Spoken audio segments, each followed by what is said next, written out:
Ni masikitiko kubwa sana ya huzuni.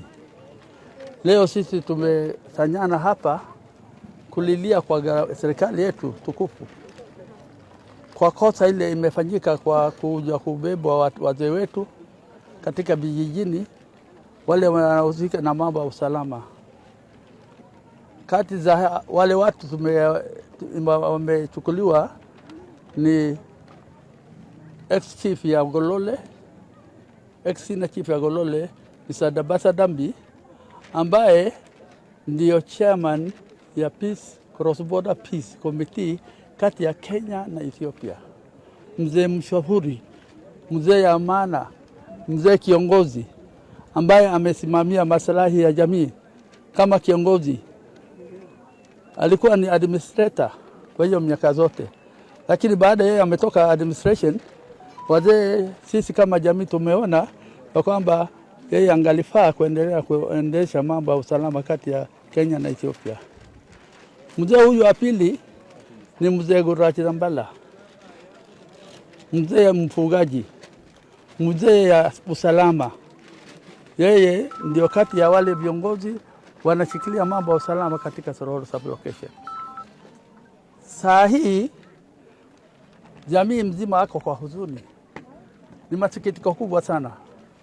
Wazee kama hawa huja kubebwa kutoka nyumbani kwa nguvu, kwa sababu hawana hatia. Kwa upande wetu si hatujui hatia hawa watu wamefanya. Kama akiwa na hatia, serikali iko na mkono, ndio police station ziko zile, hawa watu wangalipelekwa kuhojiwa, kustakiwa. Hiyo ni taratibu sisi tunajua ya serikali. Lakini mtu tu kuja kubebwa tu nyumbani na isijulikani ni pale gani ako, na wengine katika hiyo hali ya kuchukuliwa tunasikia kwamba wengine hata wamekufa. Jamii, family ya hawa watu wanalilia kwa serikali. Jamii wanalilia kwa hawa wazee, kwa sababu hawa ni sio wazee wale wanachokufanya hatia yote. Kwa nguvu yao, kwa miaka, kwa nguvu yao, kwa kazi, hata kutoroka, hata kama adui ikipiga hawezi kutoroka. So kama wazee kama hawa wanyonge ndio wanabebwa, wanapelekwa na hatujui ni pale gani wako, sisi kama jamii tutajichukua namna gani? Hii serikali ni ile serikali sisi tumejenga, our own government.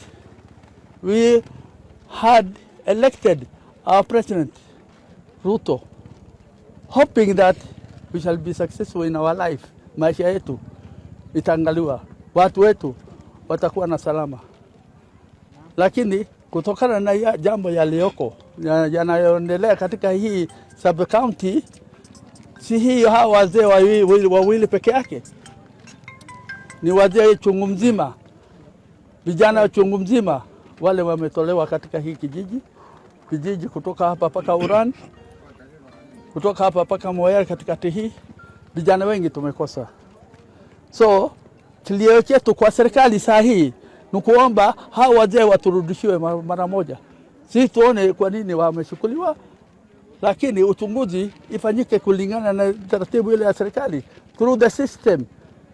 Polisi iko hapa, wale wanangalipa kutafuta hiyo uchunguzi, but not just abandoni, kulazimisha watu kwa nguvu kutolewa kutoka nyumbani, na hiyo mtu akosane. Hiyo ni kibaya. Ni maombi yangu kwa upande wa serikali kama Peace Committee katika hii sub county for the last 10 years. Hakuna jambo limetendeka, hata wakati jamii wenyewe wanapigana kwa jamii wengine. Sororo sub county ilikuwa kwa salama. Leo hii tukipata matatizo, leo kwa nini matatizo yanatokeza? Ni kwa sababu mwingine, sio sababu mwingine, kwa sababu ya ardhi yetu.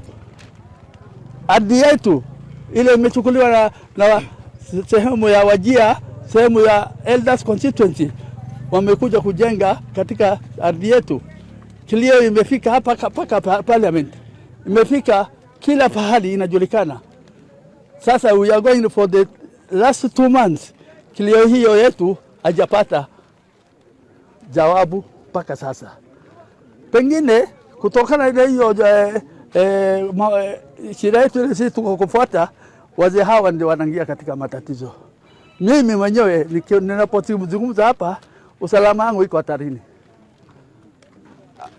I'm sure, kwa sababu I have to talk for the people. Wale watu wamezaa mimi, ardhi hii ni yangu, na ninajua hiyo ardhi serikali ijue ya kwamba boundary hiyo sisi tuko kupigania, it is not something of my own make.